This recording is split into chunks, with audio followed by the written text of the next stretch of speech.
Le silence du désert fut rompu par le murmure de l'ancien serpent. Après 40 jours, sans une miette, son corps consumé par la faim la plus extrême, Jésus a fait face à son adversaire le plus puissant. Ce n'était pas seulement une autre épreuve d'endurance, c'était l'affrontement direct entre le Fils de Dieu et le prince de ce monde, une confrontation qui allait définir le destin de l'humanité. Ce qui s'est passé dans ce désert brûlant révélerait non seulement les stratégies de l'ennemi, mais aussi le caractère du Messie qui est venu nous sauver. Le Jourdain ruisselait encore de ses vêtements lorsque l'Esprit le poussa dans le désert. Matthieu rapporte avec une simplicité dramatique. Alors Jésus fut conduit par l'Esprit dans le désert pour être tenté par le diable. Matthieu 4, 1. Remarquez le détail crucial. Il a été conduit par l'Esprit. Il ne s'agissait pas d'une situation accidentelle, ni d'un piège de l'ennemi. C'était une direction divine, un appel délibéré à la confrontation. Le baptême de Jésus venait d'avoir lieu, les eaux du Jourdain remuaient encore, la voix du Père résonnait encore. Celui-ci est mon Fils bien-aimé, en qui j'ai mis toute mon affection. Matthieu 3, 17. Le ciel ouvert, l'Esprit descendant comme une colombe. Et puis, immédiatement, le même esprit qui était descendu comme une colombe l'a maintenant poussé à la confrontation la plus directe avec le malin. Marc, avec la brièveté qui le caractérise, utilise le langage avec encore plus de force. Et aussitôt, l'esprit le poussa dans le désert. Martio Undos. Le verbe grec épébalo suggère force, urgence, littéralement éperonner ou chasser. Il y avait une urgence divine dans cette confrontation.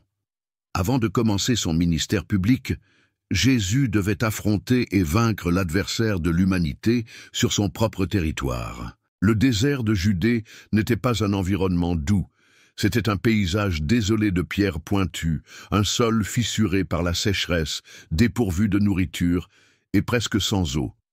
Au cours de la journée, le soleil implacable a fait grimper les températures à des niveaux étouffants.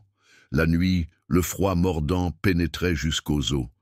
Marc ajoute ce détail inquiétant, et il habitait parmi les bêtes sauvages. Martio, homme 13.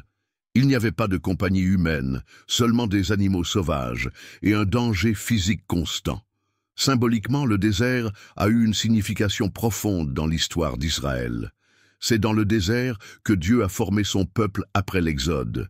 C'est dans le désert que la génération rebelle a erré pendant 40 ans à cause de la désobéissance. C'est dans le désert que des prophètes comme Élie ont rencontré Dieu en temps de crise. Le désert était le lieu du vide, de la privation, de la confrontation avec la dépendance absolue de Dieu. C'était l'endroit où les masques tombaient, où les vraies motivations étaient exposées, où le caractère se forgeait ou se brisait. Jésus entrerait dans ce conflit non pas dans un jardin de délices comme Adam, non pas dans le confort d'un palais, non pas entouré de supports, mais dans l'aridité brutale du désert, seul, sauf par la présence invisible de l'Esprit. Et quand il eut jeûné 40 jours et 40 nuits, il eut faim après, Matthieu 4, 2, 40 jours, 40 nuits, pas de nourriture, abstinence complète. Le nombre 40 résonne dans les Écritures. 40 jours et nuits de pluie pendant le déluge, 40 ans d'errance d'Israël dans le désert. Moïse, 40 jours au Sinaï, Élie marchant 40 jours jusqu'à Horeb. Le nombre 40 marque toujours les périodes d'essai, de purification et de préparation. Temps plein, temps du procès. Luc enregistre avec une simplicité austère. Il ne mangeait rien à l'époque. Luc 4, 2. Ce n'était pas un régime restreint ou un jeûne partiel, c'était une abstinence totale. Les médecins modernes confirment qu'après environ 40 jours sans nourriture, le corps humain atteint un état critique. Les réserves de graisse sont presque complètement épuisées. Le corps commence à consommer du tissu musculaire. Une faiblesse extrême s'installe. La faim devient une douleur aiguë, constante et dominante. De manière significative, Matthieu et Luc notent « Alors il eut faim ». Cette phrase apparemment simple suggère que pendant une partie des 40 jours, la communion avec le Père et la préparation spirituelle ont diminué la conscience de la faim physique. Mais maintenant, à la fin de la période, la réalité biologique s'est imposée de manière écrasante. C'est précisément à ce moment-là, alors que Jésus était à l'extrême limite de l'endurance humaine, que le tentateur s'est approché. Qui était cet être qui a osé tenter le Fils de Dieu lui-même? Les évangiles ne laissent aucune place à l'ambiguïté. Matthieu l'identifie comme le diable, diabolos, le calomniateur, l'accusateur et le tentateur. Marc utilise le nom hébreu Satan, l'adversaire. Luc l'appelle aussi le diable. Ce n'était pas un démon inférieur ou un esprit, mais le prince de la puissance de l'air lui-même, le souverain de ce monde déchu, l'ancien ennemi qui avait trompé Adam et Ève dans le jardin. Les Écritures révèlent des fragments de l'histoire de cet être.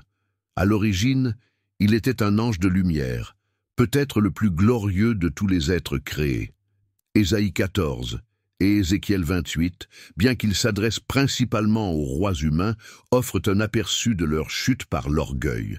Jésus déclarerait « J'ai vu Satan tomber du ciel comme l'éclair ».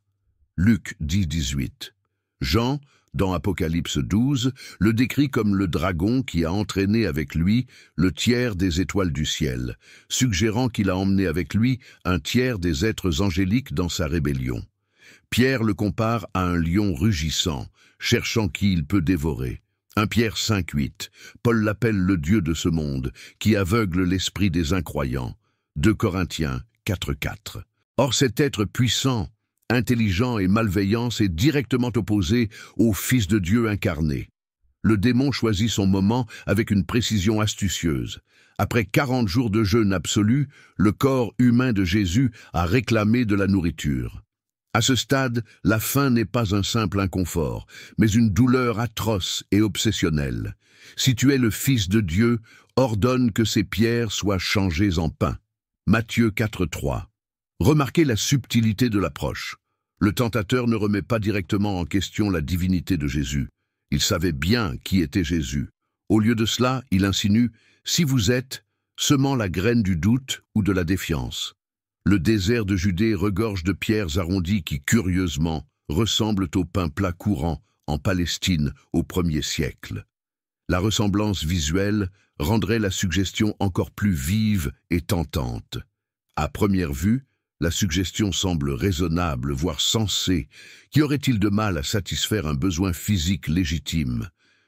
Jésus possédait certainement le pouvoir d'accomplir un tel miracle.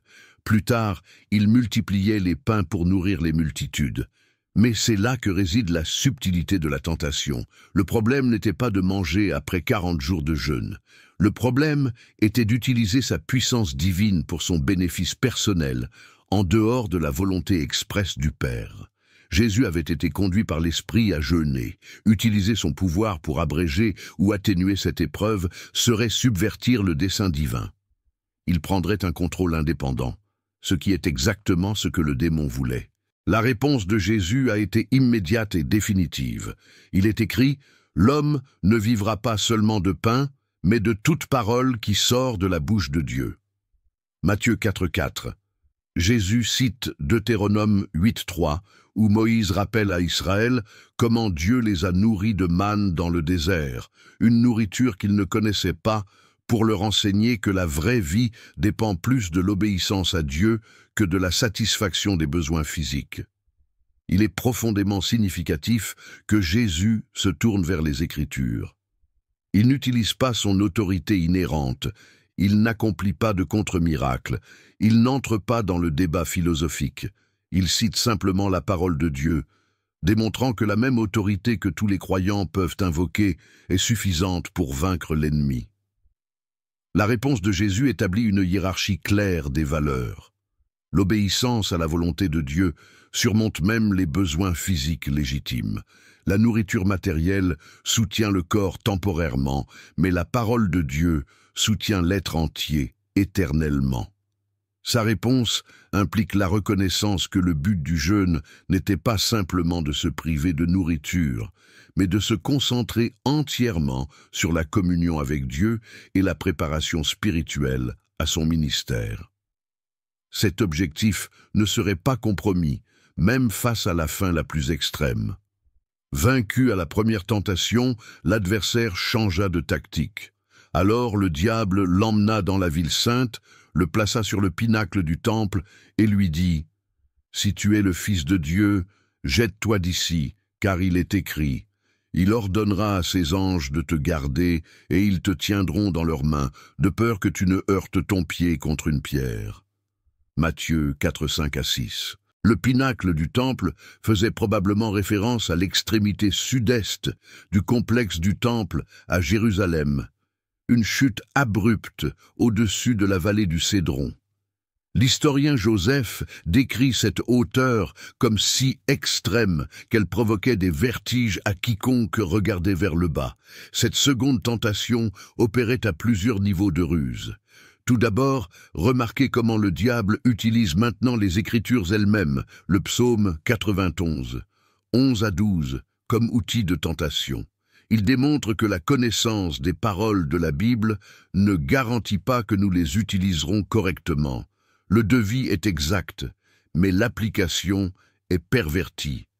Selon cette tentation, elle ne faisait pas appel aux besoins physiques, mais à l'orgueil spirituel et à la possibilité de manifester publiquement. Un vol miraculeux depuis le point le plus visible du temple, soutenu par des anges, aurait été un spectacle indéniable, qui aurait forcé la reconnaissance immédiate de Jésus comme le Messie. Troisièmement, une telle démonstration correspondait exactement aux attentes populaires concernant le Messie. De nombreux Juifs croyaient, en se basant sur des textes tels que Malachie 3, 1, que le Messie apparaîtrait soudainement dans le temple. La suggestion était essentiellement forcer Dieu à tenir sa promesse. Cela l'oblige à faire une intervention publique et spectaculaire. Prouvez votre identité messianique une fois pour toutes, afin que personne ne puisse la renier. De nouveau, Jésus a répondu avec les Écritures. Il est aussi écrit « Tu ne tenteras pas le Seigneur ton Dieu ». Matthieu 4, 7. Cette citation provient de Deutéronome 6, 16, faisant référence à l'incident de Massa, où les Israélites ont testé Dieu en exigeant une preuve de sa présence. Le Seigneur est-il au milieu de nous ou pas? Exode 17, 7.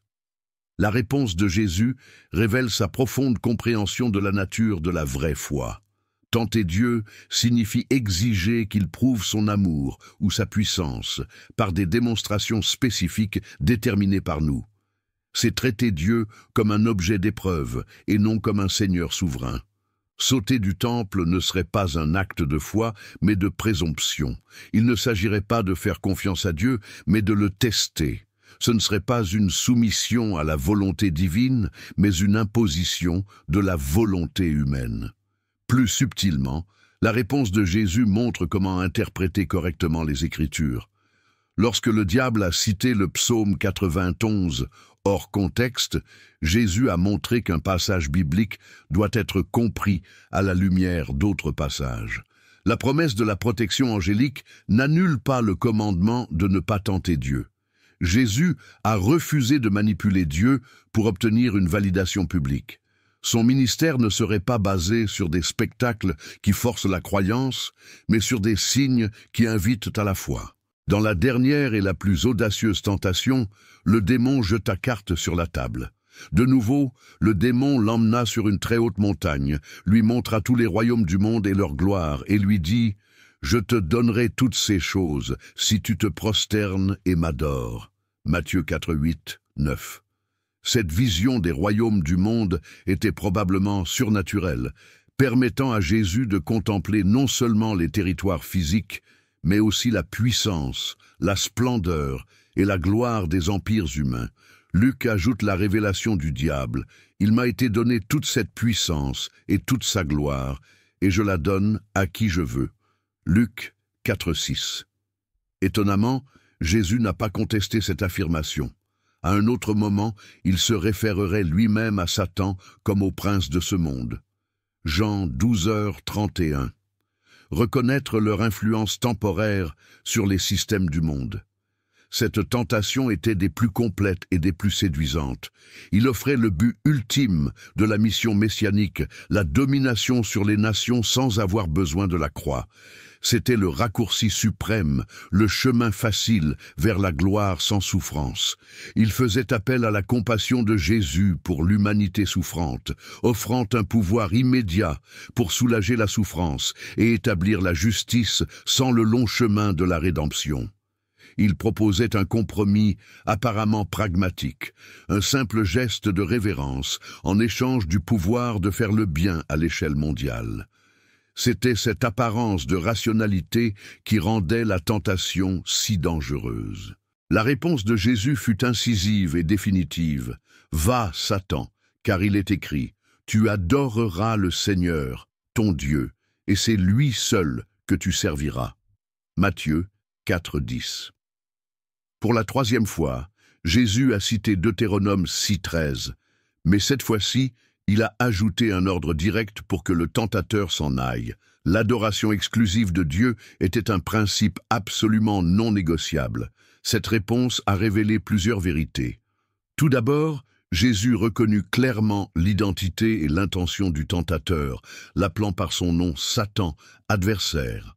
Comme Jésus l'a compris, derrière toutes les tentations spécifiques se cachait le but ultime de l'ennemi, tourner le culte de Dieu vers lui-même. Troisièmement, Jésus a réaffirmé qu'aucun objectif, aussi noble soit-il, ne justifierait des moyens qui compromettaient la souveraineté absolue et l'exclusivité de Dieu. Matthieu rapporte le résultat immédiat. Alors le diable le quitta, et voici, des anges vinrent et le servirent. Matthieu 4,11. La victoire était complète, du moins pour l'instant. Luc ajoute le détail significatif que le démon est parti jusqu'au moment opportun. Luc 4,13, indiquant que ce n'était que la première de nombreuses confrontations. Les trois tentations de Jésus révèlent des modèles universels de tentation auxquels nous sommes tous confrontés. La première tentation, qui consiste à transformer les pierres en pain, représente la tentation physique. C'est la tentation d'utiliser des dons, des talents ou des ressources pour une satisfaction égoïste plutôt que pour des desseins divins. C'est la pression de vivre pour des besoins et des désirs immédiats plutôt que pour des valeurs éternelles. La deuxième tentation, sauter du pinacle, représente la tentation spirituelle. C'est la tentation de l'orgueil religieux, de la recherche d'expériences spectaculaires, de manipuler Dieu, de forcer sa main à nos conditions. C'est la tentation de transformer la foi en exhibitionnisme. La troisième tentation, l'adoration pour gagner des royaumes, représente la tentation relationnelle et morale. C'est la tentation de compromettre des principes fondamentaux pour le gain, le pouvoir ou l'influence. C'est la volonté d'utiliser des moyens douteux à des fins soi-disant nobles.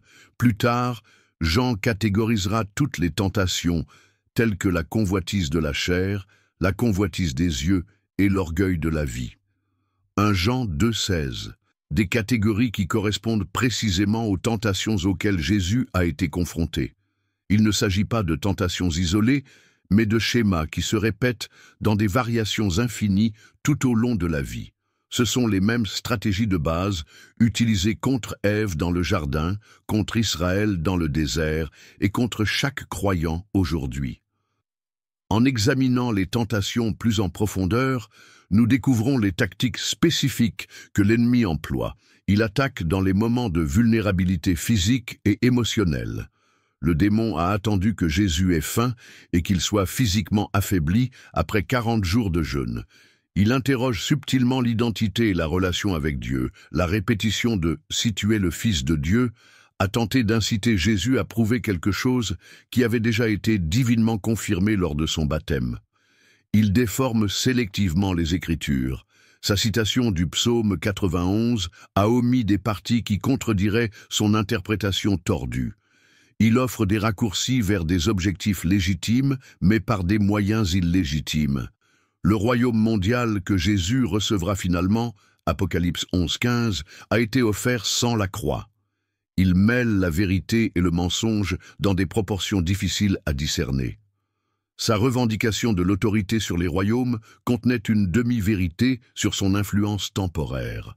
Il progresse des tentations les plus élémentaires aux plus sophistiquées. Cela a commencé par la nécessité physique, le pain, est passé à l'orgueil religieux, sceau du temple, et a culminé dans l'engagement moral, culte du pouvoir. Ces tactiques restent constantes à travers les âges, d'Ève dans le jardin aux croyants du XXe siècle. Un thème théologique profond dans le récit de la tentation est Jésus en tant que nouvel Israël ou le véritable Israël. Chaque détail évoque des parallèles délibérés avec l'expérience d'Israël. Israël a passé 40 ans dans le désert. Jésus a passé 40 jours. Israël a été testé pour la famine et s'est plaint de la manne. Nombre 11, 4 à 6. Jésus a été tenté par le pain, mais il a fait confiance à la parole de Dieu. Israël a testé Dieu à Massa en exigeant de l'eau. Exode 17, 1 à 7. Jésus a refusé de tester Dieu par un saut spectaculaire. Israël s'est prosterné devant le veau d'or. Exode 32. Jésus refusait d'adorer autre chose que Dieu. Israël a échoué à plusieurs reprises à ses tests. Jésus a triomphé parfaitement. Matthieu souligne ce thème en citant Osée 11, 1. « J'ai appelé mon fils hors d'Égypte », en référence à Jésus. Matthieu 2h15. Un passage qui s'appliquait à l'origine à Israël. Jésus passe en revue l'histoire d'Israël, mais dans une obéissance parfaite. Là où la nation a échoué collectivement, le Messie triomphe individuellement en tant qu'Israélite fidèle et parfait. Ce parallèle explique pourquoi Jésus a constamment cité le Deutéronome dans ses réponses. Le livre qui rapporte les leçons qu'Israël aurait dû tirer de ses expériences dans le désert. En plus de représenter l'Israël fidèle, Jésus fonctionne également comme le deuxième Adam dans le récit de la tentation. Paul développera cette théologie dans Romains 5 et Corinthiens 15, en opposant la désobéissance du premier Adam à l'obéissance du second. Les parallèles avec la tentation sont remarquables. Adam a été tenté dans le jardin d'abondance. Jésus a été tenté dans le désert de la pénurie. Adam était rassasié. Jésus avait faim. Adam avait de la compagnie et du soutien, Ève. Jésus était complètement seul. Adam était entouré de réconfort. Jésus a fait face à des privations extrêmes. Adam a échoué dans des circonstances idéales. Jésus a triomphé dans des circonstances extrêmement défavorables. La tentation d'Adam impliquait la nourriture, les fruits. C'est en remettant en question la parole de Dieu que Dieu a dit, et cherchant la puissance, tu seras comme Dieu. Les mêmes éléments dans les tentations de Jésus, où Adam a échoué, apportant le péché et la mort à l'humanité. Jésus a triomphé, ouvrant la voie à la rédemption et à la vie. Comme Paul l'écrira, de même que par une seule faute, le jugement est venu sur tous les hommes pour la condamnation, de même aussi par un seul acte de justice. La grâce est venue sur tous les hommes pour la justification de la vie. Romains 5, 18. Comment Jésus a vaincu le tentateur, le récit révèle sa stratégie principale, la parole de Dieu. À chaque tentation, Jésus a répondu en citant des écritures spécifiques. Il n'exprimait pas simplement des principes généraux ou des opinions personnelles, mais récitait le texte exact de l'écriture qui répondait précisément à la tentation présentée. Les 3 citations proviennent du Deutéronome, plus précisément des passages où Moïse instruit Israël sur les leçons qu'ils auraient dû apprendre pendant leur épreuve dans le désert. Cette stratégie révèle plusieurs vérités. Tout d'abord, Jésus avait saturé son esprit avec les Écritures. Sa capacité à citer avec précision les textes pertinents sous une pression extrême démontre sa profonde connaissance et son intériorisation de la parole de Dieu.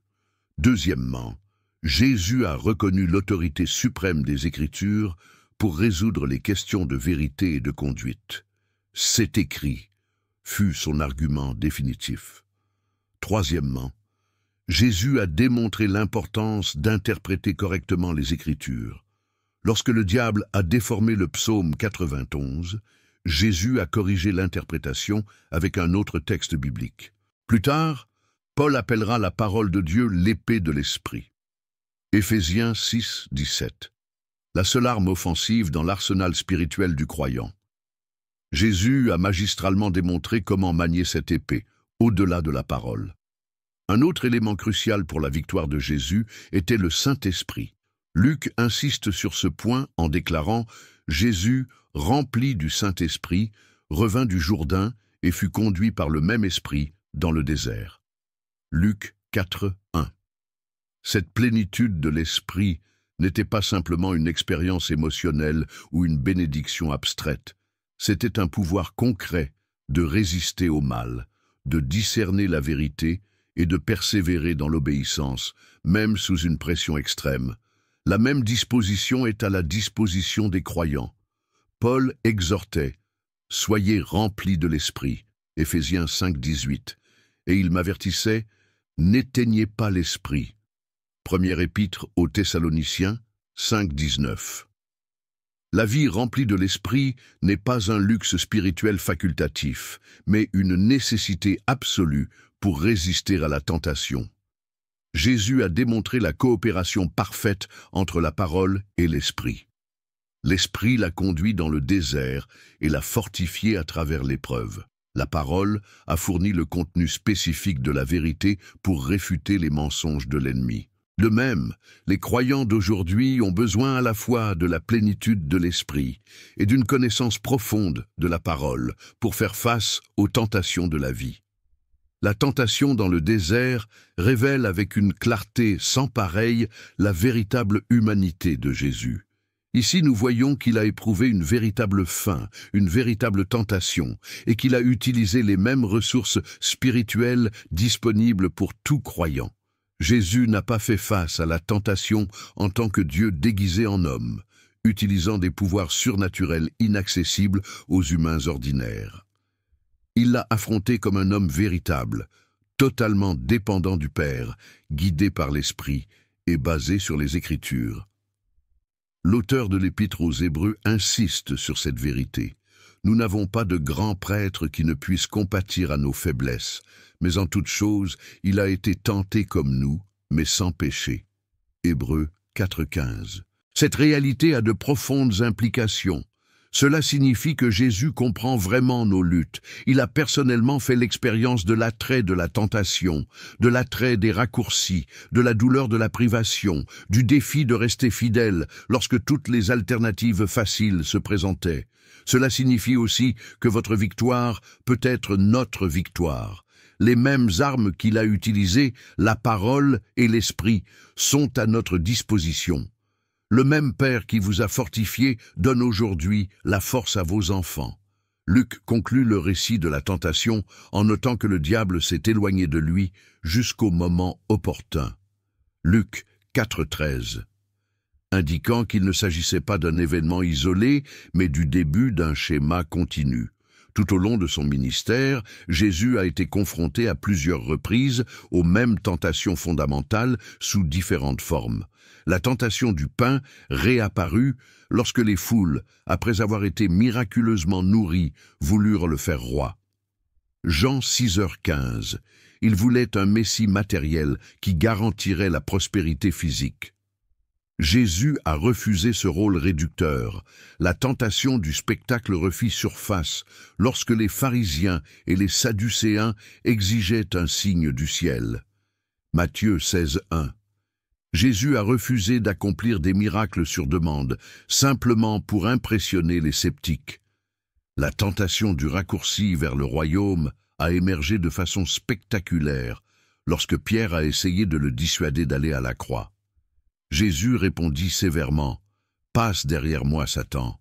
Tu es pour moi une pierre d'achoppement, parce que tu ne penses pas aux choses de Dieu, mais aux choses des hommes. » Matthieu 16:23.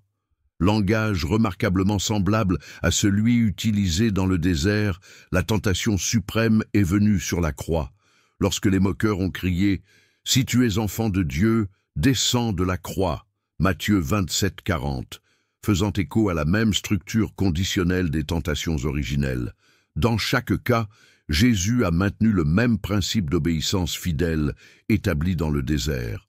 La tentation la plus intense à laquelle Jésus a été confronté ne s'est pas produite dans le désert, mais dans le jardin de Gethsémani, la nuit précédant sa crucifixion. Là, sachant parfaitement ce qui l'attendait, Jésus pria dans l'agonie. « Mon Père, s'il est possible que cette coupe s'éloigne de moi. Néanmoins, non pas comme je veux, mais comme vous voulez. » Matthieu 26, 41. Luc rapporte que son angoisse était si intense que sa sueur devenait comme des gouttes de sang tombant sur la terre. Luc 22h44. Une maladie rare appelée hématidrose, causée par un stress extrême. C'était la tentation suprême, éviter la croix, la séparation d'avec le Père, le poids insupportable du péché du monde.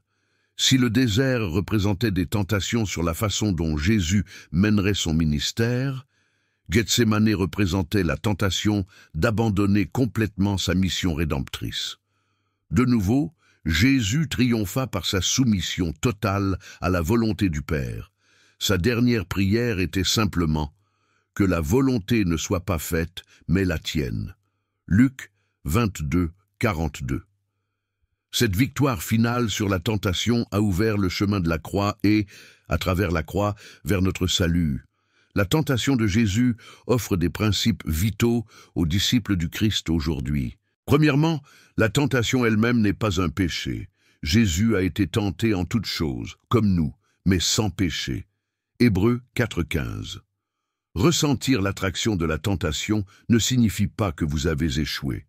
Deuxièmement, les moments de confirmation spirituelle, comme le baptême de Jésus, sont souvent suivis d'attaques spirituelles intenses.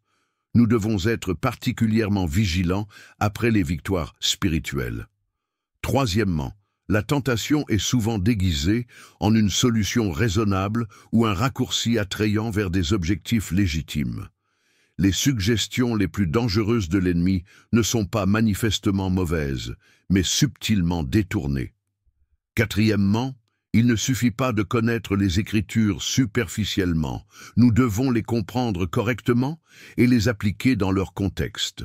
Le diable peut citer la Bible, comme il l'a démontré avec le psaume 91. Nous avons besoin de connaître le mot si profondément que nous pouvons discerner quand il est déformé. Cinquièmement, la victoire spirituelle vient d'une résistance persistante et non d'une délivrance immédiate de la situation tentante. Jésus a affronté complètement les trois tentations avant que le diable ne le quitte et que les anges ne viennent le servir. Sixièmement, même Jésus n'a pas utilisé son autorité inhérente, mais les outils disponibles pour tous les croyants, la parole de Dieu et la plénitude de l'Esprit. Notre force dans la tentation ne vient pas de nos propres ressources, mais de notre dépendance à l'égard de ces armes divines. Enfin, nous trouvons du réconfort dans le fait que Jésus comprend nos luttes parce qu'il a fait l'expérience de la tentation réelle en tant que véritable humain. Comme l'affirme l'Épître aux Hébreux, parce que dans ce qu'il a lui-même souffert, étant tenté, il est capable de secourir ceux qui sont tentés. Hébreux 2,18. L'expérience de Jésus dans le désert trouve des parallèles dans la vie des saints tout au long de l'histoire chrétienne. Les pères du désert, les premiers moines chrétiens qui se sont retirés dans des endroits isolés, ont délibérément modelé leur vie sur l'exemple de Jésus, cherchant la purification par la privation et la confrontation directe avec la tentation. Saint Antoine d'Égypte, vers 251 à 356 après Jésus-Christ, considéré comme le père du monachisme, se retira dans le désert où il fit face à des tentations qu'il décrivit comme des attaques de démons essayant de le détourner de sa dévotion. Sa biographie, écrite par Athanase, raconte des visions terrifiantes et des tentations intenses. Les récits de ces moines pionniers ne sont pas de simples curiosités historiques, mais un reflet de la vérité biblique. Notre lutte n'est pas contre la chair et le sang, mais contre les principautés, contre les puissances, contre les dirigeants de ce monde de ténèbres, contre les forces spirituelles du mal dans les régions célestes. Éphésiens 6, 12. 6. La tradition du carême dans l'Église chrétienne, Les 40 jours d'examen de conscience, de jeûne et de discipline spirituelle avant Pâques dérivent directement des 40 jours de Jésus dans le désert. Cette pratique rappelle aux chrétiens qu'ils doivent suivre le Christ non seulement dans leur victoire, mais aussi dans leur approbation. À chaque génération, les disciples du Christ constatent que le chemin de la fidélité passe invariablement par le désert de la tentation. Les Écritures identifient 3 forces qui s'opposent à la vie spirituelle, le monde, la chair et le diable. Les tentations de Jésus dans le désert illustrent comment ces 3 ennemis travaillent ensemble. Le monde, non pas la création physique de Dieu, mais le système de valeurs déchues qui s'oppose à Dieu, était représenté dans la tentation des royaumes. L'appel au pouvoir, au statut et à la reconnaissance du monde est une tentation constante pour les croyants. La chair, non pas notre corps physique, mais notre nature humaine déchue, avec ses désirs et ses impulsions égoïstes, était la cible de la tentation du pain. La tension entre les besoins physiques légitimes et l'obéissance à Dieu reste un champ de bataille central. Le diable, l'adversaire personnel qui orchestre activement l'opposition à Dieu et à son peuple, était directement présent, coordonnant des tentations spécifiques adaptées aux vulnérabilités du moment. Jean écrira « N'aimez pas le monde ni les choses qui sont dans le monde, car tout ce qui est dans le monde, la convoitise de la chair, la convoitise des yeux et l'orgueil de la vie, ne vient pas du Père, mais du monde. » 1 Jean 2h15, 16. Jésus a affronté et vaincu tous ses ennemis dans le désert. Par leur victoire, les croyants d'aujourd'hui peuvent aussi triompher du monde, de la chair et du diable. L'expérience de Jésus dans le désert l'a qualifié de manière unique en tant que notre grand prêtre. L'auteur de l'Épître aux Hébreux explique « Car nous n'avons pas de souverain sacrificateur qui ne puisse compatir à nos faiblesses, mais en toute chose, il a été tenté comme nous, mais sans péché. Approchons-nous donc avec confiance du trône de la grâce, afin que nous recevions miséricorde et que nous trouvions grâce pour nous aider en cas de besoin. » Hébreux 4:15, 16. Dans le système sacerdotal de l'Ancien Testament, le grand prêtre représentait le peuple devant Dieu. Cependant, étant humain et faillible, il devait lui-même offrir des sacrifices pour ses propres péchés. Jésus, ayant fait l'expérience de toute la gamme des tentations humaines sans jamais céder, sert de médiateur parfait entre Dieu et l'humanité. Il comprend parfaitement nos luttes par expérience directe, mais maintient une sainteté parfaite pour intercéder efficacement pour nous. Cette réalité transforme notre approche de la tentation. Nous n'affrontons pas nos luttes seuls ou en nous fiant uniquement à notre volonté. Nous avons un souverain sacrificateur compatissant qui non seulement comprend notre fragilité, mais qui nous donne la grâce de nous aider en cas de besoin.